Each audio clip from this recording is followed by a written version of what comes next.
ಆಸ್ಪತ್ರೆಯ ಹೆರಿಗೆ ವಾರ್ಡಲ್ಲಿ ಕಾವ್ಯ ನೋವಿನಿಂದ ಒದ್ದಾಡ್ತಿದ್ಲು. ಹೊರಗಡೆ ಕುಟುಂಬದವರೆಲ್ಲರೂ ತುಂಬ ಚಿಂತೆಗೊಳಗಾಗಿದ್ರು.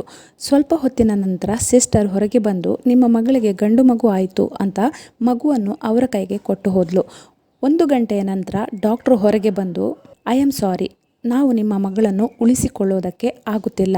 ಅವರು ಇನ್ನೇನು ಕೆಲವು ಕ್ಷಣಗಳಲ್ಲಿ ಮರಣ ಹೊಂದುತ್ತಾರೆ. ಅಷ್ಟರಲ್ಲಿ ನೀವು ಹೋಗಿ ಅವರನ್ನು ನೋಡಬಹುದು ಅಂತ ಹೇಳ್ತಾರೆ. ಅದನ್ನು ಕೇಳಿದ ಎಲ್ರಿಗೂ ಶಾಕ್ ಆಯಿತು.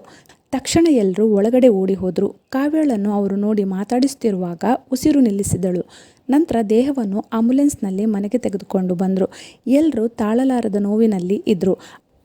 ನಂತರ ಕಾವ್ಯಳ ತಂದೆ ತಾಯಿಯಾದ ಶ್ರೀನಿವಾಸ್ ಹಾಗೂ ಅನಂತಮ್ಮ ತಮ್ಮ ಅಳಿಯನನ್ನು ಯಾವ ರೀತಿ ಸಮಾಧಾನ ಮಾಡಬೇಕು ಎಂದು ತಿಳಿಯಲಿಲ್ಲ. ಏಕೆಂದರೆ ಅಳಿಯನಿಗೆ ತಂದೆ ತಾಯಿ ಯಾರೂ ಇರಲಿಲ್ಲ. ಅವನಿಗೆ ಈಗ ಹುಟ್ಟಿದ ಮಗುವಿತ್ತು. ಈಗ ಕಾವ್ಯ ತೀರಿಕೊಂಡು ಮಗುವನ್ನು ಕೊಟ್ಟು ಹೋಗಿದ್ದಳು. ನಂತರ ಗೋಪಾಲನ ದೂರದ ಸಂಬಂಧಿಯೊಬ್ಬರು, ಆಗಬಾರ್ದು, ಹಾಗೆ ಹೋಗಿದೆ, ಈಗ ನಿನಗೆ ಮಗು ಇದೆ, ನೀನು ಆ ಮಗುವನ್ನು ಕರೆದುಕೊಂಡು ಎಲ್ಲಿಗೆ ಹೋಗುತ್ತೀಯಾ, ಹೇಗೆ ಇರುತ್ತೀಯಾ ಎಂದು ಕೇಳಿದಾಗ ಗೋಪಾಲ ಹೇಳಿದ, ನಾನು ಯಾರ ಮೇಲೂ ಅವಲಂಬಿತನಾಗಿಲ್ಲ ಎಂದು ಮಗುವನ್ನು ತೆಗೆದುಕೊಂಡು ಅಲ್ಲಿಂದ ಹೊರಟು ಹೋದ. ಗೋಪಾಲನ ಮನೆ ಹಾಗೂ ಅವರ ಅತ್ತೆ ಮಾವನ ಮನೆಗೆ ಬಹಳ ದೂರವೇನೂ ಇರಲಿಲ್ಲ. ಪ್ರತಿದಿನ ಹೋಗಿ ಬಂದು ನೋಡ್ತಿದ್ರು. ಪ್ರತಿದಿನ ಹೋಗುತ್ತಿದ್ದವರು ದಿನಗಳು ಕಳೆಯುತ್ತಾ ವಾರಕ್ಕೆ 1 ಸಲ, ತಿಂಗಳಿಗೆ 1 ಸಲ ಹೋಗಿ ನೋಡತೊಡಗಿದರು. ನಂತರ ಆ ಕೆಲಸ ಈ ಕೆಲಸ ಎನ್ನುತ್ತಾ ಹೋಗುವುದನ್ನು ಬಿಟ್ಟುಬಿಟ್ರು. ಒಂದು ದಿನ ಅಳಿಯ ಗೋಪಾಲ ಹಾಗೂ ಮೊಮ್ಮಗನನ್ನು ನೋಡಿ ತುಂಬ ದಿನಗಳಾಯಿತು. ಏನು ಕಷ್ಟಪಡುತ್ತಿದ್ದಾರೋ ಎಂದು ನೋಡಿ ಬರಲು ಅಳಿಯನ ಮನೆಗೆ ಹೋದರು. ಆಗ ಅಳಿಯ ತುಂಬ ಜ್ವರದಿಂದ ನರಳುತ್ತಿದ್ದರು. ಔಷಧಿಯನ್ನು ತೆಗೆದುಕೊಂಡಿರಲಿಲ್ಲ. ತಕ್ಷಣ ಗಾಬರಿಯಿಂದ ಹೋಗಿ ನೋಡಿದಾಗ ಜ್ವರ ತುಂಬ ಹೆಚ್ಚಾಗಿತ್ತು. ಮನೆ ಕೆಲಸದವಳು ಕೂಡ ರಜೆ ಹಾಕಿದ್ಲು. ತಕ್ಷಣ ಡಾಕ್ಟ್ರನ್ನ ಮನೆಗೆ ಕರೆದು ಚಿಕಿತ್ಸೆ ಕೊಡಿಸಿದಾಗ ಅವರಿಗೆ ವೈರಲ್ ಜ್ವರ ಬಂದಿದೆ, ಅವರನ್ನು ಹತ್ತಿರದಲ್ಲೇ ಯಾರಾದರೂ ಇದ್ದು ನೋಡಿಕೊಳ್ಳಿ ಅಂತ ಹೇಳಿದರು. ನಂತರ ಅತ್ತೆ ಮಾವ ಇಬ್ಬರು ಅಳಿಯನನ್ನು ಚೆನ್ನಾಗಿ ನೋಡಿಕೊಳ್ಳತೊಡಗಿದರು. ಅವರಿಬ್ಬರಿಗೂ ಅಳಿಯನ ಪರಿಸ್ಥಿತಿಯನ್ನು ಕಂಡು ತುಂಬ ಬೇಜಾರಾಗಿತ್ತು. ನಂತರ ಗೋಪಾಲ 3-4 ದಿನಗಳಲ್ಲಿ ಮೊದಲಿನಂತೆ ಆರೋಗ್ಯವಾಗಿ ಚೇತರಿಸಿಕೊಂಡ ಮತ್ತು ಅತ್ತೆ ಮಾವನಿಗೆ ಹೇಳಿದ, ನಾನು ಮಗುವನ್ನು ಮನೆಯಲ್ಲಿ ಇದ್ದು ನೋಡಿಕೊಳ್ಳಲು ಯಾರನ್ನಾದರೂ ಒಬ್ಬರನ್ನು ನೇಮಿಸ್ತೇನೆ, ನೀವೇನು ಇದರ ಬಗ್ಗೆ ಚಿಂತೆ ಮಾಡಬೇಡಿ, ನೀವು ಇನ್ನು ಹೋಗಿ ಬನ್ನಿ ಎಂದು ಹೇಳಿದ. ಮನೆಗೆ ಬಂದಿದ್ದ ಅತ್ತೆ ಮಾವ ಮಗುವನ್ನು ಕರೆದು ಮಾತನಾಡಿಸಿ ನಂತರ ಮನೆಗೆ ಹೊರಟರು. ಅಳಿಯನ ಅವಸ್ಥೆಯನ್ನು ನೋಡಲಾಗದೆ ಮಾವ ಶ್ರೀನಿವಾಸ ಹಾಗೂ ಅತ್ತೆ ಅನಂತಮ್ಮನವರು ಒಂದು ನಿರ್ಧಾರಕ್ಕೆ ಬಂದರು. ಚಿಕ್ಕ ಮಗಳು ನವ್ಯಾಳನ್ನು ಅಳಿಯನಿಗೆ ಕೊಟ್ಟು ಮದುವೆ ಮಾಡಿದರೆ ಹೇಗೆ ಎಂದು ತಮ್ಮ ಮಗನಾದ ರವಿ ಬಳಿ ಕೇಳಿದರು. ಆಗ ರವಿ ಕೂಡ ತಂಗಿಯನ್ನು ಕೊಟ್ಟು ಮದುವೆ ಮಾಡಲು ಒಪ್ಪಿಕೊಂಡನು. ನಂತರ ಇದರ ತೀರ್ಮಾನವನ್ನು ನಾವೇ ತೆಗೆದುಕೊಂಡರೆ ಆಗುವುದಿಲ್ಲ, ನವ್ಯಾಳನ್ನು ಒಂದು ಮಾತು ಕೇಳಿಬಿಡೋಣ ಎಂದು ನವ್ಯಾಳನ್ನು ಸಹ ಅಲ್ಲಿಗೆ ಕರೆದರು. ಆಗ ಅವಳಿಗೆ ಹೇಳಿದರು, ನಾವು ನಿನ್ನನ್ನು ಭಾವನಿಗೆ ಕೊಟ್ಟು ಮದುವೆ ಮಾಡುತ್ತಿದ್ದೇವೆ ಎಂದಾಗ ನವ್ಯ ಭಾವನಿಗ ಎಂದು ಶಾಕ್ ಆದ್ಲು. ಆಗ ಅವರ ತಾಯಿ, ಯಾಕೆ, ಅವರಿಗೇನು ಕಮ್ಮಿಯಾಗಿದೆ, ಸರ್ಕಾರಿ ಕೆಲಸ, ಮನೆ, ಆಸ್ತಿ ಪಾಸ್ತಿ ಎಲ್ಲವೂ ಚೆನ್ನಾಗಿಯೇ ಇದೆ, 3-4 ವರ್ಷ ದೊಡ್ಡವರು ಇರಬಹುದು ಅಷ್ಟೇ, ಮೊದಲೆಲ್ಲ 20-30 ವರ್ಷ ದೊಡ್ಡವರನ್ನು ಮದುವೆ ಮಾಡಿಕೊಳ್ಳುತ್ತಿರಲಿಲ್ವಾ, ನಿನ್ನ ಅಕ್ಕನನ್ನು ಮದುವೆಯಾಗಲು ನಿಮ್ಮ ಭಾವ ಬಂದಾಗ ನಮ್ಮ ಹತ್ತಿರ ಏನೂ ಇರಲಿಲ್ಲ, ಅವರು 1 ರೂಪಾಯಿ ವರದಕ್ಷಿಣೆ ಕೂಡ ತಗೊಳ್ಳದೆ ಅವಳನ್ನು ಮದುವೆ ಮಾಡಿಕೊಂಡಿದ್ದರು, ನಾವು ಅಂತಹ ಅಳಿಯನನ್ನು ಪಡೆಯುವುದಕ್ಕೆ ಪುಣ್ಯ ಮಾಡಿರಬೇಕು, ಅಳಿಯ ಎಷ್ಟು ಒಳ್ಳೆಯವರೆಂದು ನಮಗೆ ಮಾತ್ರ ಗೊತ್ತು, ಎಲ್ಲಿ ಹುಡುಕಿದ್ರೂ ಇಂತಹ ಹುಡುಗ ನಮಗೆ ಸಿಗುವುದಿಲ್ಲ ಎಂದು ನವ್ಯಾಳಿಗೆ ಬುದ್ಧಿಯನ್ನು ಹೇಳಿದರು. ಆಗ ನವ್ಯ ಕೂಡ ತಂದೆ ತಾಯಿಯ ಮಾತಿಗೆ ಇಲ್ಲ ಎನ್ನದೆ ಸರಿ ಎಂದು ತಲೆಯಾಡಿಸಿ ಮದುವೆಗೆ ಒಪ್ಪಿಕೊಂಡ್ಳು. ಇದರಿಂದಾಗಿ ಸಂತೋಷಗೊಂಡ ಅವಳ ತಂದೆ ತಾಯಿ ಹಾಗೂ ರವಿ 3 ಜನ ಅಳಿಯನ ಜೊತೆ ಮಾತನಾಡಲು ಹೋದರು. ಇತ್ತ ರವಿಯ ಹೆಂಡತಿ ಅವಳ ಬಗ್ಗೆ ಹೇಳಬೇಕಂದ್ರೆ ಅವಳ ಬುದ್ಧಿ ಸರಿ ಇರಲಿಲ್ಲ. ಮನೆಯಲ್ಲಿ ಎಲ್ರಿಗೂ ಜಗಳವನ್ನು ತಂದಿಕ್ಕುತ್ತಿದ್ದಳು. ಇವರೆಲ್ಲರೂ ಅಳಿಯನ ಜೊತೆ ಮಾತನಾಡಲು ಹೋದಾಗ ಇತ್ತ ರವಿಯ ಹೆಂಡತಿ ನವ್ಯ ತಲೆ ತುಂಬ ಕೆಟ್ಟದನ್ನು ತುಂಬುತ್ತಾ ತೊಡಗಿದಳು. ನಿನಗೇನು ಕರ್ಮ, ನೀನು ಯಾಕೆ 2ನೇ ಹೆಂಡತಿಯಾಗಿ ಅವರನ್ನು ಮದುವೆಯಾಗುತ್ತಿದ್ದೀಯಾ ಎಂದು ಕೇಳಿದಾಗ ನವ್ಯ, ಆಗ ಅವರು, ನನ್ನ ಅಕ್ಕನ ಗಂಡ ತುಂಬ ಒಳ್ಳೆಯ ಗುಣ ಇರುವವರು, ಇನ್ನು ನನ್ನ ಅಕ್ಕನ ಮಗು ತಬ್ಬಲಿಯಾಗಿದೆ, ಆ ಮಗು ಇನ್ನೂ ಚಿಕ್ಕದು, ಅವನನ್ನು ನೋಡಿಕೊಳ್ಳುವುದಕ್ಕೆ ಒಬ್ಬ ತಾಯಿ ಬೇಕೇ ಬೇಕು, ಬೇರೆ ಯಾರಾದರೂ ಆ ಜಾಗಕ್ಕೆ ಬಂದರೆ ಅವನನ್ನು ಚೆನ್ನಾಗಿ ನೋಡಿಕೊಳ್ಳುತ್ತಾರೋ ಇಲ್ವೋ, ಆದರೆ ಆ ಮಗು ನನ್ನ ಅಕ್ಕನ ಮಗು, ಅಂದರೆ ನನಗೂ ಮಗು, ನಾನು ಅವನನ್ನು ಚೆನ್ನಾಗಿ ನೋಡಿಕೊಳ್ಳುತ್ತೇನೆ, ಹಾಗಿದ್ದಾಗ ನಾನು ಭಾವನನ್ನು ಮದುವೆಯಾಗುವುದರಲ್ಲಿ ತಪ್ಪೇನಿದೆ ಎಂದಳು. ಆಗ ರವಿ ಹೆಂಡತಿ, ಅವರು 3 ಜನ ನಿನ್ನ ಭಾವನ ಬಗ್ಗೆ ನಿನ್ನ ಬಳಿ ಸತ್ಯವನ್ನು ಸರಿಯಾಗಿ ಹೇಳಿಲ್ಲ, ಎಲ್ಲವನ್ನು ಮುಚ್ಚಿಟ್ಟಿದ್ದಾರೆ ಎಂದಳು. ಹಾಗಿದ್ದರೆ ನಿಜ ಏನು ಅತ್ತಿಗೆ, ನನಗೆ ತಿಳಿಯದ್ದು ಎಂದು ಕೇಳಿದಾಗ ನಿನ್ನ ಅಕ್ಕನನ್ನು ನಿನ್ನ ಭಾವ ವರದಕ್ಷಿಣೆ ಇಲ್ಲದೆ ಮದುವೆಯಾದರೂ ನಿಜ, ಆದರೆ ಮದುವೆಯಾದ ಮೇಲೆ ಪ್ರತಿದಿನವೂ ಅವಳಿಗೆ ಆ ವಿಷಯಕ್ಕಾಗಿ ಕಿರುಕುಳವನ್ನು ಕೊಡುತ್ತಿದ್ದರು. ನೀನು ಹಾಗೂ ನಿನ್ನ ತಮ್ಮ ಕಾಲೇಜಿಗೆ ಹೋದ ಮೇಲೆ ನಿನ್ನ ಅಕ್ಕ ಪ್ರತಿದಿನವೂ ಮನೆಗೆ ಬಂದು ಅಳುತ್ತಾ ಎಲ್ಲವನ್ನು ಹೇಳಿಕೊಳ್ತಿದ್ಲು. ಆಗ ನಿನ್ನ ಅಣ್ಣ ಹಾಗೂ ಅಪ್ಪ ಅವಳಿಗೆ ಬುದ್ಧಿ ಹೇಳಿ ಹೇಳಿ ಸಮಾಧಾನ ಮಾಡಿ ಕಳಿಸ್ತಿದ್ರು. ನಿನ್ನ ಅಕ್ಕನನ್ನು ಒಂದು ರೂಮಿನಲ್ಲಿ ಕೂಡಿ ಹಾಕಿ ಚಿತ್ರಹಿಂಸೆ ಕೊಟ್ಟು ನರಕವನ್ನು ತೋರಿಸ್ತಿದ್ದಂತೆ. 3-4 ಅಬಾರ್ಷನ್ ಕೂಡ ಮಾಡಿಸಿದ್ದನಂತೆ. ಕೊನೆಗೆ ಒಂದು ಮಗುವಿಗೆ ಜನ್ಮ ನೀಡಿ ನೋವು ತಡೆದುಕೊಳ್ಳಲಾಗದೆ ಅವಳು ಈ ಲೋಕವನ್ನು ಬಿಟ್ಟು ಹೊರಟು ಹೋದ್ಲು. ಇದೆಲ್ಲ ನಿನಗೆ ಗೊತ್ತಾ ಎಂದು ಹೇಳಿದ್ಲು. ಆಗ ನವ್ಯ ಹೋಗ್ಲಿ ಬಿಡಿ ಅತ್ತಿಗೆ ಅಂತ ಹೇಳ್ತಾ ಹೊರಗೆ ಹೋದ್ಲು. ಆದರೆ ರವಿಯ ಹೆಂಡತಿ ಬಿತ್ತಿದ ಬೀಜ ನವ್ಯ ಮನಸ್ಸಿನಲ್ಲಿ ಎಲ್ಲೋ ಒಂದು ಕಡೆ ಬಲವಾಗಿ ನಾಟಿತ್ತು. ಮತ್ತೆ ರವಿಯ ಹೆಂಡತಿ ಹೊರಗೆ ಬಂದು, ಏನೇ ನಿನ್ನ ಅಣ್ಣನನ್ನು ಮದುವೆಯಾಗಿದ್ದೇನೆ, ಅವನಿಗೆ ಚಿಕ್ಕ ಒಂದು ಸರ್ಕಾರಿ ಕೆಲಸ ಇದೆ, ನಿನ್ನ ತಂದೆ ತಾಯಿಯ ಕೈ ಕೆಳಗೆ ಅವನ ಚಾಕರಿ ಮಾಡಿಕೊಂಡು ನಾನು ಇಲ್ಲಿ ಬಿದ್ದಿದ್ದೇನೆ, ನನಗೆ ಇಲ್ಲಿ ಯಾವುದೇ ಸಂತೋಷವಿಲ್ಲ. ಆದರೆ ನಿನ್ನ ಅಕ್ಕ ನಿನ್ನ ಭಾವನನ್ನು ಮದುವೆಯಾಗಿ ಸಕಲ ಐಶ್ವರ್ಯವನ್ನು ಪಡೆದುಕೊಂಡಿದ್ದಳು. ಅವಳಿಗೆ ಅದೃಷ್ಟವಿರಲಿಲ್ಲ, ಬೇಗನೆ ಹೊರಟು ಹೋದ್ಲು. ಈಗ ನಿನ್ನ ತಾಯಿ ಬುದ್ಧಿವಂತಿಕೆ ವಹಿಸಿ ನಿನ್ನನ್ನು ನಿನ್ನ ಭಾವನಿಗೆ ಕೊಟ್ಟು ಮದುವೆ ಮಾಡುತ್ತಿದ್ದಾಳೆ. ನೀನು ಹೇಗೆ ನಿನ್ನ ಭಾವನನ್ನು ಮದುವೆಯಾಗಿ ಅವನ ಜೊತೆ ನೆಮ್ಮದಿಯಾಗಿ ಸಂಸಾರ ಮಾಡುತ್ತೀಯಾ? ನಿನ್ನ ತಂದೆ ತಾಯಿ ನಿನ್ನನ್ನು ಕುರಿ ಮಾಡಿದ್ದಾರೆ, ನೀನು ಅದಕ್ಕೆ ಬಲಿಯಾಗಬೇಡ ಎಂದು ಹೇಳಿದಾಗ ನವ್ಯ ಅವಳ ಅತ್ತಿಗೆ ಮಾತುಗಳನ್ನು ಕೇಳಿ ಅವರ ಭಾವನನ್ನು ಮದುವೆಯಾಗಲು ನಿರಾಕರಿಸಿದಳು. ಅತ್ತಿಗೆ ಭಾವನ ಬಗ್ಗೆ ಹೇಳಿದ ಮಾತುಗಳು ನವ್ಯಳ ತಲೆಯಲ್ಲಿ ಏನೇನೋ ಆಲೋಚನೆಗಳನ್ನು ಸೃಷ್ಟಿ ಮಾಡಿದವು. ನಂತರ ಪ್ರತಿದಿನ ರವಿಯ ಹೆಂಡತಿ ನವ್ಯಾಳನ್ನು ಪಾರ್ಕಿಗೆ, ದೇವಸ್ಥಾನಕ್ಕೆ, ಹೊರಗಡೆ ಸುತ್ತಾಡಲು ಕರೆದುಕೊಂಡು ಹೋಗಿ ಅವಳ ಭಾವನ ಬಗ್ಗೆ ಇಲ್ಲ ಸಲ್ಲದನ್ನು ಹೇಳಿ ಅವಳ ತಲೆ ಕೆಡಿಸುತ್ತಿದ್ದಳು. ಇದರಿಂದಾಗಿ ನವ್ಯನ ತಲೆಯಲ್ಲಿ ಅವಳ ಭಾವನ ಬಗ್ಗೆ ಒಳ್ಳೆಯ ಅಭಿಪ್ರಾಯ ಬೆಳೆಯಲೇ ಇಲ್ಲ. ಅಪ್ಪ ಅಮ್ಮ ಇಬ್ಬರು ಅಕ್ಕನ ಕಷ್ಟವನ್ನು ಅರ್ಥ ಮಾಡಿಕೊಂಡಿದ್ದರೆ ಈಗ ಅಕ್ಕ ನಮ್ಮನ್ನು ಬಿಟ್ಟು ಹೋಗುತ್ತಿರಲಿಲ್ಲ ಎಂದುಕೊಂಡಳು. ಈ ನಡುವೆ ಶ್ರೀನಿವಾಸ್ ಮತ್ತು ಅನಂತಮ್ಮನವರು ಹಾಗೂ ರವಿ ತುಂಬ ಬಲವಂತ ಮಾಡಿ ಗೋಪಾಲನನ್ನು ನವ್ಯ ಜೊತೆ ಮದುವೆಯಾಗಲು ಒಪ್ಪಿಸಿದರು. ಇದಾದ ಮೇಲೆ ಗೋಪಾಲ್ ಬಂದು ನವ್ಯಾಳನ್ನು ಕೇಳಿದ, ನಿನಗೆ ನನ್ನನ್ನು 2ನೇ ಮದುವೆಯಾಗಲು ಇಷ್ಟ ಇದೆ ತಾನೇ ಎಂದು. ಆಗ ನವ್ಯ, ನನಗೆ ನಿಮ್ಮನ್ನು ಮದುವೆಯಾಗಲು ಇಷ್ಟವಿಲ್ಲ ಎಂದು ಹೇಳಲು ಹೊರಟಿದ್ದಳು. ಆದರೆ ಎದುರಿಗೆ ತನ್ನ ತಾಯಿ ನಿಂತುಕೊಂಡು ನೋಡುತ್ತಿರುವುದನ್ನು ನೋಡಿ ನನಗೇನು ಮದುವೆಯಾಗಲು ಅಭ್ಯಂತರವಿಲ್ಲ ಎಂದು ಹೇಳಿದಳು. ಸ್ವಲ್ಪ ದಿನಗಳ ನಂತರ ಇಬ್ಬರಿಗೂ ಕೂಡ ಮದುವೆ ಮಾಡಿದರು. ಅವರಿಬ್ಬರಿಗೂ ಮೊದಲ ರಾತ್ರಿ ಕೂಡ ಏರ್ಪಡಿಸಿದ್ದರು. ಆಗ ಗೋಪಾಲ ಅವಳಿಗೆ ಸ್ವಲ್ಪ ಹೊತ್ತು ವಿಶ್ರಾಂತಿ ಮಾಡು ಎಂದು ಹೇಳಿದ. ಆಗ ನವ್ಯ ತನ್ನ ಮನಸ್ಸಿನಲ್ಲಿ ಅಂದುಕೊಂಡಳು, ಎಷ್ಟು ಡ್ರಾಮಾ ಮಾಡುತ್ತಿದ್ದಾನೆ, ಏನೋ ತುಂಬ ಒಳ್ಳೆಯವನು ಎನ್ನುವಂತೆ, ಇವನ ಬಗ್ಗೆ ನನಗೆ ಎಲ್ಲವೂ ಗೊತ್ತಿದೆ ಎಂದು ಮನಸ್ಸಿನಲ್ಲಿ ಅಂದುಕೊಂಡಳು. ನಂತರ ಗಂಡನ ಮನೆಗೆ ನವ್ಯಾಳನ್ನು ಕಳಿಸಿಕೊಡಲಾಯಿತು. ನವ್ಯ ಗಂಡನ ಮನೆಗೆ ಹೋದ್ಮೇಲೆ ಮಗುವನ್ನು ತುಂಬ ಚೆನ್ನಾಗಿ ನೋಡಿಕೊಳ್ಳತೊಡಗಿದಳು. ಮನೆ ಕೆಲಸದವಳು ಬರದಿದ್ದರಿಂದ ಮನೆಯ ಎಲ್ಲ ಕೆಲಸವನ್ನು ನವ್ಯಾಳೆ ಮಾಡುತ್ತಿದ್ದಳು. ಆಗ ಅಂದುಕೊಳ್ಳುತ್ತಿದ್ದ, ಪಾಪ ಅಕ್ಕನನ್ನು ಹೀಗೆ ಹಿಂಸೆ ಮಾಡುತ್ತಿದ್ದರು ಎಂದು. ಒಂದು ದಿನ ಮಗುವನ್ನು ನೋಡಿಕೊಳ್ಳಲು ಒಬ್ಬ ಕೇರ್ ಟೇಕರ್ ಬಂದರು. ಸ್ವಲ್ಪ ದಿನಗಳ ನಂತರ ಮನೆ ಕೆಲಸದವಳು ಕೂಡ ಬಂದಳು. ಆಗ ನವ್ಯ ಅಂದುಕೊಂಡಳು, ಭಾವ ನನ್ನನ್ನು ಮೆಚ್ಚಿಸಲು ಈ ರೀತಿ ಮಾಡುತ್ತಿದ್ದಾರೆ ಎಂದು. ಮನೆ ಕೆಲಸದವಳು ಅಡುಗೆಯನ್ನು ಹಿಡಿದು ಎಲ್ಲ ಕೆಲಸವನ್ನು ಮಾಡುತ್ತಿದ್ದಳು. ನವ್ಯಾಳಿಗೆ ಮಾಡಲು ಯಾವುದೇ ಕೆಲಸ ಇರಲಿಲ್ಲ. ಒಂದು ದಿನ ನವ್ಯಾಳ ತಾಯಿ ಮನೆಗೆ ಬಂದರು. ನವ್ಯ ಹಾಗೂ ಅಳಿಯ ದೂರ ದೂರ ಇರುವುದನ್ನು ಗಮನಿಸಿದರು. ಆಗ ನವ್ಯ ತಾಯಿ, ಮಗು ಇರುವುದರಿಂದ ಇವರಿಬ್ಬರು ದೂರ ದೂರ ಇದ್ದಾರೆ, ಸಂಸಾರ ಚೆನ್ನಾಗಿರುವುದಿಲ್ಲ ಎಂದುಕೊಂಡು ಮಗುವನ್ನು ತಮ್ಮ ಜೊತೆ ಮನೆಗೆ ಕರೆದುಕೊಂಡು ಹೋದರು. ಈಗ ಅವರಿಬ್ಬರಿಗೂ ಏಕಾಂತದಲ್ಲಿ ಸಮಯ ಕಳೆಯಲು ಸಮಯವಿತ್ತು. ಗೋಪಾಲ್ ಕೂಡ ಆಲೋಚಿಸಿದ, ಸತ್ತು ಹೋದ ಹೆಂಡತಿಗೋಸ್ಕರ ಈಗಿರುವ ಹೆಂಡತಿಯ ಮನಸ್ಸನ್ನು ನೋಯಿಸಬಾರದು ಎಂದು ಅವಳಿಗೆ ಹತ್ತಿರವಾಗಲು ಬಯಸಿ ಅವಳನ್ನು ತಬ್ಬಿಕೊಂಡ. ಆಗ ಒಂದು ಕಡೆ ನವ್ಯಾಳಿಗೆ ಗಂಡ ತಬ್ಬಿಕೊಂಡಿರುವುದು ಹಿತವೆನಿಸಿತು. ಇನ್ನೊಂದು ಕಡೆ ಅತ್ತಿಗೆ ಹೇಳಿರುವ ಮಾತುಗಳು ಕಿವಿಯಲ್ಲಿ ಶಬ್ದ ಮಾಡಲಾರಂಭಿಸಿದ್ದವು. ನಿನ್ನನ್ನು ನಿನ್ನ ಅಕ್ಕನ ಹಾಗೆ ವೇಷೆಯ ರೀತಿ ಉಪಯೋಗಿಸಿ ಬಿಸಾಕ್ತಾನೆ ಎಂದು ಹೇಳಿದ ಮಾತನ್ನು ನೆನೆಸಿಕೊಂಡು ನವ್ಯ ಗೋಪಾಲನ ದೂರ ತಳ್ಳಿದಳು. ಆಗ ಗೋಪಾಲ್ ಏನಾಯಿತು ಎಂದು ಹೇಳಿ ಹೊರಗೆ ಹೋಗುತ್ತಿದ್ದ ಅವಳ ಕೈಯನ್ನು ಗಟ್ಟಿಯಾಗಿ ಹಿಡಿದುಕೊಂಡ. ಆಗ ನವ್ಯ, ನೀನು ನನ್ನ ಅಕ್ಕನ ಹಾಗೆ ನನ್ನನ್ನು ವೇಷೆಯ ರೀತಿ ಮಾಡಿಕೊಳ್ಳುವುದು ಮನೆ ಕೆಲಸದವಳ ರೀತಿ ಮಾಡಿಕೊಳ್ಳಬೇಕು ಎಂದುಕೊಂಡಿದ್ದೀಯಾ? ಈಗ ನಿಮಗೆ ನಿಜ ಹೇಳುತ್ತೇನೆ ಕೇಳಿ.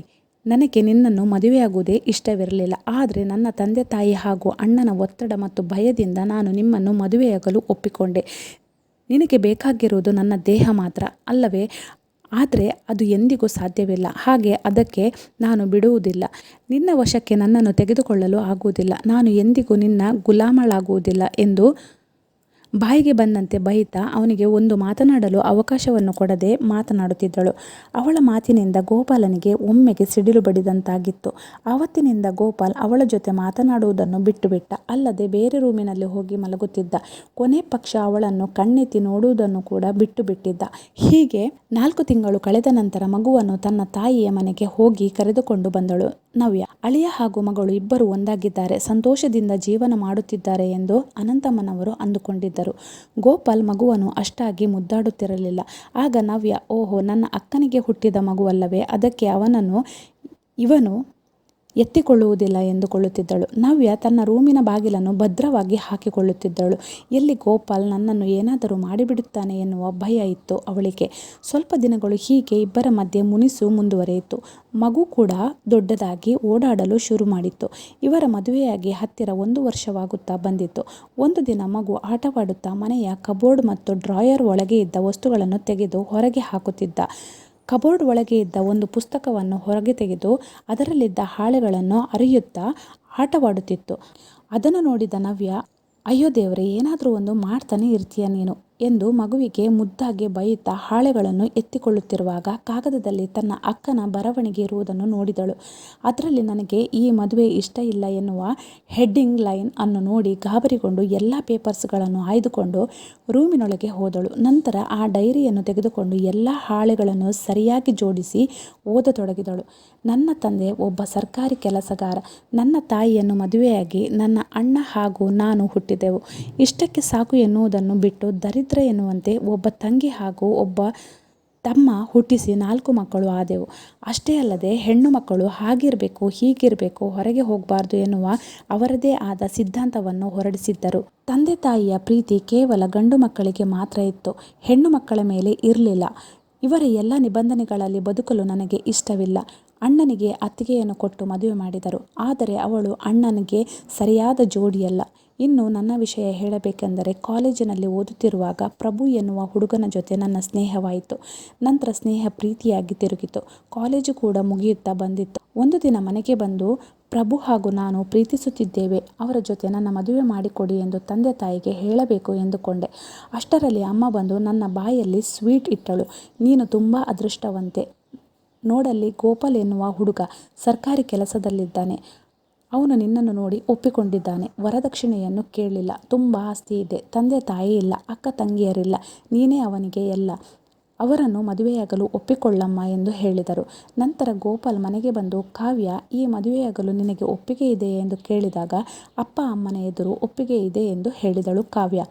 ತನ್ನ ಹಾಗೂ ಪ್ರಭುವಿನ ಪ್ರೀತಿ ಬಗ್ಗೆ ಅವಳು ಬಾಯಿ ಬಿಡಲಿಲ್ಲ. ನಂತರ ಕಾವ್ಯ ಯೋಚಿಸತೊಡಗಿದಳು. ಪ್ರಭುಗೆ ಕೆಲಸವಿಲ್ಲ, ಆಸ್ತಿ ಇಲ್ಲ, ಅಂತಸ್ತಿಲ್ಲ. ಆದರೆ ಗೋಪಾಲನಿಗೆ ಎಲ್ಲವೂ ಇದೆ ಎಂದು ಮದುವೆಗೆ ಒಪ್ಪಿಕೊಂಡಳು. ಸ್ವಲ್ಪ ದಿನಗಳ ನಂತರ ಎಂಗೇಜ್ಮೆಂಟ್ ಸಮಯ ಬಂದಿತ್ತು. ಕಾವ್ಯಳಿಗೆ ಪ್ರಭುವಿನ ನೆನಪಾಯಿತು. ತಕ್ಷಣ ಅವಳು ಪ್ರಭುವಿನ ಬಳಿ ಹೋಗಿ, ನಾನು ನೀನು ಮನೆಯಿಂದ ಓಡಿ ಹೋಗಿ ಮದುವೆಯಾಗೋಣ ಎಂದು ಹೇಳಿದಳು. ಆಗ ಪ್ರಭು, ನಾನು ನಿನ್ನನ್ನು ಪ್ರೀತಿಸಿರುವುದು ಏಕೆ?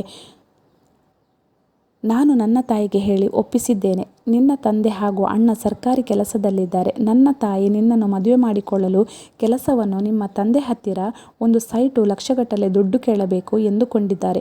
ನಿನ್ನ ತಂದೆ ತಾಯಿ 1 ರೂಪಾಯಿಯನ್ನು ಕೊಡುವುದಿಲ್ಲ. ನೀನು ಬರೀ ಕೈಯಲ್ಲಿ ಬಂದರೆ ನನ್ನ ತಾಯಿ ನಿನ್ನನ್ನು ನನ್ನ ಜೊತೆ ಮದುವೆಯಾಗಲು ಒಪ್ಪಿಕೊಳ್ಳುವುದಿಲ್ಲ. ಅಮ್ಮನಿಗೆ ಇಷ್ಟವಿಲ್ಲದಿದ್ದರೆ ನಾನು ಕೂಡ ನಿನ್ನನ್ನು ಮದುವೆಯಾಗಲು ಸಾಧ್ಯವಿಲ್ಲ ಎಂದು ಹೇಳಿದಾಗ ಅಲ್ಲಿಂದ ನಿರಾಸೆಯಿಂದ ಬಂದ ಕಾವ್ಯ ಗೋಪಾಲನ ಜೊತೆ ಮದುವೆ ಮಾಡಿಕೊಂಡಳು. ಆದರೆ ಅವನ ಜೊತೆ ಒಂದು ದಿನವೂ ಪ್ರೀತಿಯಿಂದ ಇರುತ್ತಿರಲಿಲ್ಲ. ಗೋಪಾಲ ಮಾತ್ರ ಕಾವ್ಯಳನ್ನು ತುಂಬ ಪ್ರೀತಿಸುತ್ತಿದ್ದ. ಅವಳಿಗೆ ಏನು ಇಷ್ಟ, ಏನು ಇಷ್ಟವಿಲ್ಲ ಎನ್ನುವುದನ್ನು ತಿಳಿದುಕೊಳ್ಳುತ್ತಿದ್ದ. ಅವಳ ಕೈಯಲ್ಲಿ ಕೆಲಸ ಮಾಡಿಸಬಾರದು ಎಂದು ಕೆಲಸದವರನ್ನು ಇಟ್ಟಿದ್ದ. ಮನೆಯ ಅಡುಗೆಯಿಂದ ಹಿಡಿದು ಅವಳು ತೊಟ್ಟುಕೊಳ್ಳುವ ವಸ್ತ್ರ, ಒಡವೆಗಳವರೆಗೂ ಎಲ್ಲವನ್ನು ಅವಳ ಇಷ್ಟದಂತೆ ಮಾಡುತ್ತಿದ್ದ. ಹೀಗೆ ಒಂದು ದಿನ ಕಾವ್ಯ ಹೊರಗೆ ಹೋದಾಗ ಪ್ರಭುವನ್ನು ಭೇಟಿ ಮಾಡಿದಳು. ಆಗ ಅವನು, ಹೇಗಿದ್ದೀಯಾ ಎಂದು ಕೇಳಿದ. ಹೇಗಿರಲಿ, ನಿನ್ನಿಂದ ದೂರವಾಗದೆ ಅವನಿಗೂ ಹತ್ತಿರವಾಗದೆ ಬದುಕುತ್ತಿದ್ದೇನೆ ಎಂದು ಹೇಳಿದಳು. ಆಗ ಪ್ರಭು, ನಾನು ತಪ್ಪು ಮಾಡಿಬಿಟ್ಟೆ ಕಾವ್ಯ. ಅಮ್ಮನಿಗೆ ಲಕ್ವ ಹೊಡೆದಿದೆ. ನನಗೀಗ ನಮ್ಮ ತಾಯಿಯನ್ನು ಹಾಗೂ ನನ್ನನ್ನು ನೋಡಿಕೊಳ್ಳುವ ಹುಡುಗಿ ಬೇಕಾಗಿದ್ದಾಳೆ ಎಂದು ತುಂಬ ನೊಂದುಕೊಂಡನು. ಆಗ ಕಾವ್ಯ ಅವನನ್ನು ಸಮಾಧಾನ ಮಾಡಿದಳು. ನಂತರ ಇಬ್ಬರು ಜೊತೆಯಾಗಿ ಒಂದು ಹೋಟೆಲ್ಗೆ ಹೋದರು. ಆ ಹೋಟೆಲ್ನ ರೂಮ್ನಲ್ಲಿ ಇಬ್ಬರು ಶಾರೀರಿಕವಾಗಿ ಒಂದಾಗುತ್ತಾರೆ. ನಂತರ ಅವಳ ಶರೀರ ಪ್ರತಿದಿನ ಪ್ರಭುವನ್ನು ಬಯಸಿತು. ಪ್ರತಿದಿನ ಗೋಪಾಲ್ ಆಫೀಸಿಗೆ ಹೋದ ಮೇಲೆ ಕಾವ್ಯ ಹಾಗೂ ಪ್ರಭು ಹೋಟೆಲ್ನಲ್ಲಿ ಪ್ರತಿದಿನವೂ ಸೇರುತ್ತಿದ್ದರು. ಹೀಗೆ 3 ತಿಂಗಳು ಕಳೆದೇ ಹೋಯಿತು. ನಂತರ ಪ್ರಭುವಿಗೆ ಕೆಲಸ ಸಿಕ್ಕಿತು. ಅವರ ತಂದೆಗೆ ಟ್ರಾನ್ಸ್ಫರ್ ಆಯಿತು ಎಂದು ಬೇರೆ ಊರಿಗೆ ಹೊರಟು ಹೋದ. ಸ್ವಲ್ಪ ದಿನಗಳ ನಂತರ ಅವಳಿಗೆ ತಲೆ ತಿರುಗಿದಂತಾಗಿ ಕುಸಿದು ಬಿದ್ದಳು. ಆಗ ಗೋಪಾಲ್ ಅವಳನ್ನು ಆಸ್ಪತ್ರೆಗೆ ಕರೆದುಕೊಂಡು ಹೋಗಿ ಪಿತ್ತ ಜಾಸ್ತಿ ಆಗಿದೆಯಾ ಅಥವಾ ಫುಡ್ ಪಾಯ್ಸನ್ ಏನಾದರೂ ಆಗಿದೆಯಾ ಎಂದು ಡಾಕ್ಟರ್ ಹತ್ರ ಕೇಳಿದಾಗ ಡಾಕ್ಟರ್ ಇಲ್ಲ, ಅದ್ಯಾವುದೂ ಅಲ್ಲ, ಅವರು ಈಗ ಪ್ರೆಗ್ನೆಂಟ್ ಆಗಿದ್ದಾರೆ ಎಂದು ಹೇಳಿದರು. ಆ ಸುದ್ದಿಯನ್ನು ಕೇಳಿ ಗೋಪಾಲ್ ಆಘಾತಗೊಂಡನು. ಮನೆಗೆ ಬಂದ ನಂತರ ಏನಿದು, ನಾನು ನಿನ್ನನ್ನು ಮುಟ್ಟದೆ ನೀನು ಪ್ರೆಗ್ನೆಂಟ್ ಹೇಗೆ ಆಗಲು ಸಾಧ್ಯ, ಏನು ವಿಷಯ ಎಂದು ಕೇಳಿದ. ಆಗ ನಾನು ನಡೆದ ವಿಷಯವನ್ನೆಲ್ಲ ಹೇಳಿದೆ. ಈ ವಿಷಯವನ್ನೆಲ್ಲ ಕೇಳಿದ ನಂತರ ಗೋಪಾಲ್ ಎದೆ ಹೊಡೆದುಕೊಂಡು ಕೆಳಗೆ ಕುಸಿದು ಬಿದ್ದ. ನಾನು ಮದುವೆಗೂ ಮುಂಚೆ ನಿನ್ನನ್ನು ಎಷ್ಟು ಸಾರಿ ಕೇಳಿದೆ, ನೀನು ಯಾರನ್ನಾದರೂ ಪ್ರೀತಿಸಿದ್ದೀಯಾ, ನನ್ನನ್ನು ಮದುವೆಯಾಗಲು ನಿನಗೆ ಇಷ್ಟ ತಾನೇ ಎಂದು. ಆಗ ನೀನು ನನಗೆ ಅಂತಹ ಸಿಚುವೇಶನ್ ಬರಲಿಲ್ಲ ಎಂದು ಹೇಳಿದ್ದೆ. ಆದರೆ ಮದುವೆಯಾದ ಮೇಲೆ ಇಂತಹ ಕೆಲಸವನ್ನು ಏಕೆ ಮಾಡಿದೆ ಎಂದು ಕೇಳಿದ. ಆಗ ಅವಳು ಪ್ರಭುವನ್ನು ಪ್ರೀತಿಸುತ್ತಿದ್ದ ವಿಷಯ ಹೇಳಿ ನನಗೆ ಅವನನ್ನು ಮರೆಯಲಾಗಲಿಲ್ಲ, ನಿಮ್ಮ ಬಳಿಯೂ ಚೆನ್ನಾಗಿ ಇರುವುದಕ್ಕೆ ಸಾಧ್ಯವಾಗಲಿಲ್ಲ ಎಂದು ಹೇಳಿದಳು. ಸರಿ, ಆಗಿದ್ದು ಆಗಿ ಹೋಯಿತು. ಒಬ್ಬ ಗಂಡಸು ತಪ್ಪು ಮಾಡಿದರೆ ತಪ್ಪಲ್ಲ ಎಂದು ಒಪ್ಪಿಕೊಳ್ಳುವ ಈ ಪ್ರಪಂಚ ಹೆಂಗಸು ಮಾಡಿದರೆ ತಪ್ಪು ಎಂದು ನಾನು ಒಪ್ಪಿಕೊಳ್ಳುವುದಿಲ್ಲ. ನನಗೆ ತಾಯಿ ಅಕ್ಕ ತಂಗಿಯರು ಇಲ್ಲ. ಒಂದು ವೇಳೆ ನನ್ನ ಅಕ್ಕ ತಂಗಿಯರು ತಪ್ಪು ಮಾಡಿದರೆ ನನ್ನ ತಾಯಿ ಹೇಗೆ ಕ್ಷಮಿಸುತ್ತಿದ್ದಳೋ ಅದೇ ರೀತಿ ನಾನು ತಾಯಿಯ ಸ್ಥಾನದಲ್ಲಿ ಇದ್ದು ನೀನು ಮಾಡಿದ ತಪ್ಪನ್ನು ಕ್ಷಮಿಸುತ್ತೇನೆ. ಈ ಊರಿನಿಂದ ವರ್ಗಾವಣೆ ತೆಗೆದುಕೊಳ್ಳುತ್ತೇನೆ. ಎಲ್ಲವನ್ನು ಮರೆತು ಬೇರೆ ಕಡೆ ಹೊಸದಾಗಿ ಜೀವನವನ್ನು ಶುರು ಮಾಡೋಣ. ಈ ಮಗುವನ್ನು ನೀನು ಅಬಾರ್ಷನ್ ಮಾಡಿಸಿಕೋ ಎಂದು ಹೇಳಿದನು. ಆದರೆ ಕಾವ್ಯ ಇಲ್ಲ, ನಾನು ಅವನ ಜೊತೆ ಪ್ರೀತಿಯಿಂದ ಒಂದಾಗಿದ್ದೇನೆ, ನಾನು ಈ ಮಗುವನ್ನು ಅಬಾರ್ಷನ್ ಮಾಡಿಸಿಕೊಳ್ಳುವುದಿಲ್ಲ ಎಂದು ಹಠ ಹಿಡಿದಳು. ಆಗ ಗೋಪಾಲ್ ಬೇರೆ ಯಾವುದೋ ಮಗುವಿಗೆ ತನ್ನ ಮನೆತನದ ಹೆಸರನ್ನು ನಾನು ಕೊಡುವುದಿಲ್ಲ, ನಾನು ತಂದೆ ಕೂಡ ಆಗುವುದಿಲ್ಲ ಎಂದನು. ಹೀಗೆ ಪ್ರತಿದಿನ ಅವರಿಬ್ಬರ ಮಧ್ಯೆ ಜಗಳಗಳು ನಡೆಯುತ್ತಲೇ ಇದ್ದವು. ಆದರೂ ಅವನು ಸಹನೆ ತೆಗೆದುಕೊಂಡು ಅವಳಿಗೆ ಊಟ ಮಾಡಿಸುತ್ತಿದ್ದ, ಔಷಧಿಯನ್ನು ಕೊಡುತ್ತಿದ್ದ. ಆದರೆ ಅವಳು ಅವುಗಳನ್ನು ತೆಗೆದುಕೊಳ್ಳುತ್ತಿರಲಿಲ್ಲ. ಹೀಗೆ ಅವರಿಬ್ಬರು ಜಗಳ ಮಾಡುತ್ತಿದ್ದಾಗ ಅಪ್ಪ ಅಮ್ಮ ಹಾಗೂ ಅಣ್ಣ ಬಂದು ನಮ್ಮ ಎಲ್ಲ ಮಾತುಗಳನ್ನು ಕೇಳಿಸಿಕೊಂಡು ಅಣ್ಣ ನನ್ನನ್ನು ಸಾಯುವ ಹಾಗೆ ಹೊಡೆದು ಹೋಗಿದ್ದ. ನಂತರ ಗೋಪಾಲ್ ಬಂದು ಅವಳು ಪ್ರೆಗ್ನೆಂಟ್ ಇದ್ದಾಳೆ ಎಂದು ಬಿಡಿಸಿದ್ದ. ಆಗ ಅಪ್ಪ ಗೋಪಾಲನ ಕಾಲನ್ನು ಹಿಡಿದುಕೊಂಡರು. ನಮ್ಮದು ತಪ್ಪಾಗಿದೆ, ನಮ್ಮ ಮಗಳು ದೊಡ್ಡ ಘೋರವಾದ ತಪ್ಪನ್ನು ಮಾಡಿದ್ದಾಳೆ ಎಂದು ಕಾಲು ಹಿಡಿದು ಕ್ಷಮೆ ಕೇಳುತ್ತಿದ್ದರು. ಆಗ ಗೋಪಾಲ್, ನೀವು ಏನು ತಪ್ಪು ಮಾಡಿದ್ದೀರಿ ಮಾವ, ಎದ್ದೇಳಿ ಎಂದು ಹೇಳುತ್ತಿದ್ದಾಗ ಕಾವ್ಯಳಿಗೆ ಹೊಟ್ಟೆ ನೋವು ಶುರುವಾಯಿತು. ಇಷ್ಟೆಲ್ಲವನ್ನು ಕಾವ್ಯ ಒಂದು ಕಥೆಯ ರೂಪದಲ್ಲಿ ತನ್ನ ಇಡೀ ಜೀವನದ ಬಗ್ಗೆ ಆ ಡೈರಿಯಲ್ಲಿ ಬರೆದಿದ್ದಳು. ಇದನ್ನೆಲ್ಲ ಡೈರಿಯಲ್ಲಿ ಓದಿದ ನವ್ಯಗೆ ಪ್ರಾಣವೇ ಹೋದಂತಾಯಿತು. ಇದೇನಿದು, ಈ ಮಗು ಭಾವನಿಗೆ ಹುಟ್ಟಿಲ್ಲ. ಅಪ್ಪ ಅಮ್ಮ ಅಣ್ಣನಿಗೆ ಎಲ್ಲರಿಗೂ ಈ ವಿಷಯ ಗೊತ್ತು. ಆದರೆ ಅತ್ತಿಗೆ ನನ್ನ ಬಳಿ ಬೇರೆಯೇ ಹೇಳಿದಳು ಎಂದು ತಕ್ಷಣ ತಾಯಿಯ ಮನೆಗೆ ಹೋಗಿ, ಅಮ್ಮ, ಅಕ್ಕ ತಪ್ಪು ಮಾಡಿದ್ದಾಳಾ, ಈ ಮಗು ಭಾವನಿಗೆ ಹುಟ್ಟಿದಲ್ವಾ ಎಂದಾಗ, ಹೌದು ಕಣೆ, ನಾವು ಏನು ಕರ್ಮ ಮಾಡಿದ್ದೆವೋ ಎಂದು ಅವಳು ನನ್ನ ಹೊಟ್ಟೆಯಲ್ಲಿ ಹುಟ್ಟಿದಳು. ಅವಳು ಮಾಡದ ತಪ್ಪಿಲ್ಲ. ಅವಳು ಆ ನೀತಿಗೆಟ್ಟ ಜೀವನದ ರಹಸ್ಯವನ್ನು ಬೇರೆ ಡೈರಿಯಲ್ಲಿ ಬರೆದಿದ್ದಾಳಾ? ಛೀ, ಅವಳ ಜನ್ಮಕ್ಕೆ ಇಷ್ಟು ಅಸಹ್ಯವಾಗಬೇಕು ಇವಳಿಗೆ. ಇಂಥವರಿಗೆ ಈ ಭೂಮಿಯ ಮೇಲೆ ಬದುಕಲು ಕೂಡ ಅರ್ಹತೆ ಇಲ್ಲ. ಅವಳು ಮಾಡಿದ ತಪ್ಪಿಗೆ ಭಗವಂತ ಅವಳಿಗೆ ಸರಿಯಾದ ಶಿಕ್ಷೆಯನ್ನು ಕೊಟ್ಟು ಕರೆದುಕೊಂಡ. ಅವಳ ಹಾಗೆ ನೀನಿಲ್ಲ, ನೀನು ತುಂಬ ಒಳ್ಳೆಯವಳು, ಭಾವನ ಜೊತೆ ಚೆನ್ನಾಗಿ ಸಂಸಾರವನ್ನು ಮಾಡುತ್ತಿದ್ದೀಯಾ ಅಂತ ದರಿದ್ರದವಳಿಗೆ ದೇವರಂತ ಗಂಡನ ಬೆಲೆ ಗೊತ್ತಿರಲಿಲ್ಲ. ಅವಳಿಗೆ ಅಂತ ದೇವರಂತ ಗಂಡನನ್ನು ದೂರವಿಟ್ಟು ಬೇರೆ ಗಂಡಸಿನ ಸಹವಾಸ ಮಾಡಿ ನಮ್ಮ ಮಾನ ಮರ್ಯಾದೆಯನ್ನು 3 ಕಾಸಿಗೆ ಬೀದಿಯಲ್ಲಿ ಮಾರಿ ಈಗ ನರಕವನ್ನು ಸೇರಿದ್ದಾಳೆ. ನಿನ್ನ ಅಕ್ಕ ಮಾಡಿದ ತಪ್ಪು 1 2? ನಿನ್ನ ಭಾವ ಅವಳು ಅಷ್ಟೆಲ್ಲ ಮಾಡಿದರೂ ಒಂದು ದಿನವೂ ನಮ್ಮ ಮುಂದೆ ಬಂದು ಚಾಡಿ ಹೇಳಲಿಲ್ಲ. ನಿನಗೆ ಇನ್ನೊಂದು ವಿಷಯ ಗೊತ್ತಾ? ನಿನ್ನ ಗಂಡ ನಿನ್ನ ತಮ್ಮನಿಗೆ ಒಳ್ಳೆಯ ಕಾಲೇಜಿನಲ್ಲಿ ಸೀಟ್ ಕೂಡ ಅವರೇ ಕೊಡಿಸಿದ್ದು. ನಿನ್ನ ಅಣ್ಣನಿಗೆ ಕೆಲಸದಲ್ಲಿ ಪ್ರಮೋಷನ್ ಸಿಗುವಂತೆ ಕೂಡ ಮಾಡಿದ್ದಾನೆ. ದೇವರಂತ ಮನುಷ್ಯ. ಆದರೆ ಅವನಿಗೆ ಅವಳು ಒಂದು ದಿನವೂ ಅವನ ಮನಸ್ಸಿಗೆ ನೆಮ್ಮದಿಯನ್ನು ಕೊಡಲಿಲ್ಲ. ಇನ್ನೊಂದು ವಿಷಯ ಏನು ಗೊತ್ತಾ? ಅವಳು ಕೊನೆ ಉಸಿರಿನಲ್ಲಿ ಇದ್ದಾಗ ತನ್ನ ಗಂಡನಿಗೆ ಕ್ಷಮಾಪಣೆಯನ್ನು ಕೇಳುತ್ತಾಳೆ ಎಂದು ನಾನು, ನಿನ್ನ ತಂದೆ ಹಾಗೂ ನಿನ್ನ ಅಣ್ಣ ಅಂದುಕೊಂಡಿದ್ದೆವು. ಆದರೆ ಆ ಪಾಪಿಷ್ಟೇ ಅವಳು ಏನು ಹೇಳಿದಳೆಂದರೆ, ನಾನು ನಿನಗೆ ಕೆಟ್ಟದನ್ನು ಬಯಸುತ್ತೇನೆ, ನೀನು ಚೆನ್ನಾಗಿ ತಿಳಿದುಕೋ, ನನ್ನ ಮಗ ತಂದೆ ಇಲ್ಲದೆ ಬೆಳೆಯಬಾರದು, ನಾನು ಸತ್ತ ಮೇಲೆ ನೀನು ಇನ್ನೊಂದು ಮದುವೆಯಾಗುತ್ತೀಯ ಎಂದು ಗೊತ್ತು. ಆಗ ನನ್ನ ಮಗನೇ ನಿನ್ನ ಮನೆಗೆ ದೊಡ್ಡ ಮಗನಾಗಬೇಕು, ಅವನ ಹೆಸರಿಗೆ ಎಲ್ಲ ಆಸ್ತಿಯನ್ನು ಬರೆಯಬೇಕು. ಒಂದು ವೇಳೆ ನೀನೇನಾದರೂ ನಾನು ಹೇಳಿದ್ದನ್ನು ಮಾಡದಿದ್ದರೆ ನಿನಗೆ ಮದುವೆಯಾಗಬಾರದು, ಮದುವೆಯಾದರೂ ಮುಂದೆ ಮಕ್ಕಳಾಗಬಾರದು, ನೀನು ನಿನ್ನ ಹೆಂಡತಿ ಸುಖವಾಗಿ ಇರಲೇಬಾರದು ಎಂದು ಹಿಡಿಶಾಪ ಹಾಕಿದಳು. ಅದಕ್ಕೆ ಆ ಮಗುವನ್ನು ನಿನ್ನ ಗಂಡ ಎತ್ತಿಕೊಳ್ಳುವುದಿಲ್ಲ, ಮುದ್ದಾಡುವುದಿಲ್ಲ, ಅವನ ಸಂಬಂಧಿಕರು ಬಂದಾಗ ಎಲ್ಲಿ ನನ್ನ ಮಗಳ ಬಗ್ಗೆ ಹೇಳಿಬಿಡುತ್ತಾನೋ ಎಂದು ನಾನು ನಿನ್ನ ತಂದೆ ಅಂಗೈಯಲ್ಲಿ ಜೀವ ಹಿಡಿದುಕೊಂಡಿದ್ದೆವು. ಆದರೆ ಆ ದೇವತಾ ಮನುಷ್ಯ ಯಾರ ಮುಂದೆಯೂ ಅವನು ಒಂದು ಮಾತನ್ನು ಆಡಲಿಲ್ಲ. ಮಗುವನ್ನು ಕರೆದುಕೊಂಡು ಕೆಲಸದವರನ್ನು ಇಟ್ಟುಕೊಂಡು ಸಾಕತೊಡಗಿದ. ನಂತರ ಅವನು ಏನು ಹೇಳಿದ ಅಂದರೆ, ನಾನಂತೂ ತಂದೆ ತಾಯಿ ಇಲ್ಲದೆ ಅನಾಥವಾಗಿ ಬೆಳೆದೆ. ಅವನ ತಾಯಿ ತಪ್ಪು ಮಾಡಿದ್ದಕ್ಕೆ ಆ ಮಗು ಏಕೆ ಶಿಕ್ಷೆ ಅನುಭವಿಸಬೇಕು ಅತ್ತೆ ಎಂದು ಹೇಳಿದ. ಇಷ್ಟೆಲ್ಲ ಮಾತುಗಳನ್ನು ಕೇಳಿಸಿಕೊಂಡ ನವ್ಯ ಆಗ ತಾನು ಮಾಡಿದ ತಪ್ಪಿನ ಬಗ್ಗೆ ಅರಿತುಕೊಂಡಳು. ನಂತರ ಮನೆಗೆ ಹೋಗಿ ಗೋಪಾಲ್ ಆಫೀಸ್ನಿಂದ ಬಂದ ತಕ್ಷಣ ನನ್ನನ್ನು ಕ್ಷಮಿಸಿ ಎಂದು ಕೇಳಿದಳು. ಅಕ್ಕ ತಪ್ಪು ಮಾಡಿದಾಳೆ ಎಂದು ನನಗೆ ಗೊತ್ತಿರಲಿಲ್ಲ. ನನಗೆ ಈಗ ಎಲ್ಲ ವಿಷಯ ಗೊತ್ತಾಗಿದೆ. ನನ್ನನ್ನು ದಯವಿಟ್ಟು ಕ್ಷಮಿಸಿ ಎಂದು ಕಾಲಿಡಿದು ಕೇಳಿಕೊಂಡಳು. ನಿನ್ನ ಅಕ್ಕ ಮಾಡಿದ್ದು ತಪ್ಪಾಗಿತ್ತು. ಆದರೆ ನಾನು ನಿನ್ನನ್ನು ಮದುವೆಯಾಗುವುದಕ್ಕೂ ಮುಂಚೆ ನನ್ನನ್ನು ಮದುವೆಯಾಗಲು ಇಷ್ಟನಾ ನಿಮಗೆ ಎಂದು ಕೇಳಿದ್ದೆ. ಆದರೆ ಅಕ್ಕ ತಂಗಿ ಇಬ್ಬರಿಗೂ ಕೂಡ ತುಂಬ ದುರಹಂಕಾರ. ಅವಳು ನನಗೆ ನರಕವನ್ನು ತೋರಿಸಿ ಈಗ ಮೇಲೆ ಹೋಗಿದ್ದಾಳೆ. ಈಗ ನೀನು ನಿನ್ನ ಅತ್ತಿಗೆ ಮಾತುಗಳನ್ನು ಕೇಳಿ ಈ ರೀತಿ ಹೇಳುತ್ತಿದ್ದೀಯಾ? ಇಂದು ನಿನ್ನ ಅತ್ತಿಗೆ ಹೇಳಿದಳೆಂದು ನೀನು ನಂಬಿದ್ದೀಯಾ? ಮುಂದೊಂದು ದಿನ ಬೇರೆಯವರು ಏನೇ ಹೇಳಿದರೂ ಕೂಡ ನೀನು ನಂಬುತ್ತೀಯಾ? ನಿನ್ನ ಅತ್ತಿಗೆ ಸ್ವಭಾವ ಎಂತಹದು ಎಂದು ನಿನಗೆ ಗೊತ್ತಿಲ್ಲವೇ? ಅವರ ಮಾತನ್ನು ಕೇಳಿ ನಿನ್ನ ಅಕ್ಕನ ಬಗ್ಗೆ ಗೊತ್ತಿಲ್ಲದೆ ನನಗೆ ಎಂಥ ಮಾತುಗಳನ್ನು ಆಡಿದ್ದೀಯಾ? ನಿಮಗೆ ನಿಮ್ಮ ತಂದೆ ತಾಯಿಯ ಮೇಲೆ ನಂಬಿಕೆ ಇಲ್ಲ. ಅಕ್ಕ ತಂಗಿ ಇಬ್ಬರು ತಂದೆ ತಾಯಿ ಅರ್ಥ ಮಾಡಿಕೊಳ್ಳಲಿಲ್ಲ. ಅವರಂತಹ ತಂದೆ ತಾಯಿ ನನಗೆ ಸಿಕ್ಕಿದ್ದರೆ ನಾನು ದೇವರಂತೆ ಪೂಜಿಸುತ್ತಿದ್ದೆ. ನಿನ್ನ ಅಕ್ಕನನ್ನು ಒಪ್ಪಿಕೊಂಡಿದ್ದು ಕೇವಲ ನಿನ್ನ ತಂದೆ ತಾಯಿಯ ಸ್ವಭಾವ, ಅವರ ಗುಣವನ್ನು ನೋಡಿ. ತಂದೆ ತಾಯಿ ಎಂದಿಗೂ ಮಕ್ಕಳಲ್ಲಿ ಭೇದ ಭಾವ ಮಾಡುವುದಿಲ್ಲ. ಹೆಣ್ಣು ಮಕ್ಕಳಾಗಲಿ ಗಂಡು ಮಕ್ಕಳಾಗಲಿ ಎಲ್ಲರನ್ನು ಸರಿಸಮಾನವಾಗಿ ನೋಡುತ್ತಾರೆ. ಆದರೆ ನಿಮ್ಮಂಥವರು ಅದನ್ನು ಅರ್ಥ ಮಾಡಿಕೊಳ್ಳುವುದಿಲ್ಲ. ನೀವಿಬ್ಬರು ಅಕ್ಕ ತಂಗಿಯರ ಬಗ್ಗೆ ನನಗೆ ಚೆನ್ನಾಗಿ ಗೊತ್ತಿರುವುದೇನೆಂದರೆ, ನಿಮಗೆ ಬೇರೆಯವರು ಹೇಳಿದ್ದನ್ನು ಕೇಳುವ ಹವ್ಯಾಸ. ನಿನ್ನ ಅಕ್ಕನಿಗೆ ಬರೀ ತಪ್ಪುಗಳನ್ನೇ ಮಾಡುವ ಗುಣ. ನಿಮ್ಮಿಬ್ಬರಿಗೂ ಆಟವಾಡಲು ನಾನೊಬ್ಬ ಹುಚ್ಚನಂತೆ ಸಿಕ್ಕಿದ್ದೇನೆ ಅಷ್ಟೇ ಎಂದು ಹೇಳಿದ. ಅವನ ಮಾತುಗಳನ್ನು ಕೇಳಿ ನೊಂದುಕೊಂಡ ನವ್ಯ ಅವನ ಕಾಲನ್ನು ಹಿಡಿದುಕೊಂಡು ಕ್ಷಮಿಸುವಂತೆ ಬೇಡಿಕೊಂಡಳು. ಆಗ ಶ್ರೀನಿವಾಸ್ ಮತ್ತು ಅನಂತಮ್ಮನವರು ಹಾಗೂ ರವಿ ಒಳಗೆ ಬಂದರು. ಆಗ ಶ್ರೀನಿವಾಸ್ ಅವರು ನವ್ಯಳ ಜುಟ್ಟನ್ನು ಹಿಡಿದು, ನಿಮಗೆ ಏನಾಗಿದೆ? ಇಂತಹ ದೇವರಂಥ ಗಂಡ ಸಿಕ್ಕರೂ ಅವನ ಜೊತೆ ಸಂಸಾರ ಮಾಡಲು ಯೋಗ್ಯತೆ ಇಲ್ಲ. ನಾನು ಏನು ಪಾಪ ಮಾಡಿದ್ದೇನೆ? ಯಾವ ಜನ್ಮದಲ್ಲಿ ಯಾರಿಗೆ ಹಿಂಸೆ ಕೊಟ್ಟಿದ್ದೇನೋ ಇಂದು ಈ ರೀತಿ ನಿಮ್ಮಂತಹ ಮಕ್ಕಳನ್ನು ಪಡೆದೆ ಎಂದು ಅಳುತ್ತಾ ಕೆಲವು ಹೆಣ್ಣು ಮಕ್ಕಳು ಅತ್ತೆಯ ಕಾಟ, ಮಾವನ ಕಾಟ, ಗಂಡನ ಕಾಟ, ಮನೆ ಕೆಲಸ ಎಂದು ನೊಂದು ಬೆಂದು ಹೋಗುತ್ತಿದ್ದಾರೆ.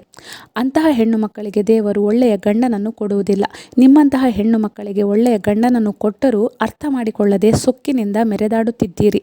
ದೇವರಂತಹ ಗಂಡನ ಜೊತೆ ಸಂಸಾರ ಮಾಡಲು ನಿಮ್ಮಂಥವರಿಗೆ ಯೋಗ್ಯತೆ ಇಲ್ಲ ಎಂದು ರವಿ ಒಡೆದ ಏಗೆ ನವ್ಯ ತಲೆ ತಿರುಗಿದಂತೆ ಆಗಿ ಕುಳಿತಳು.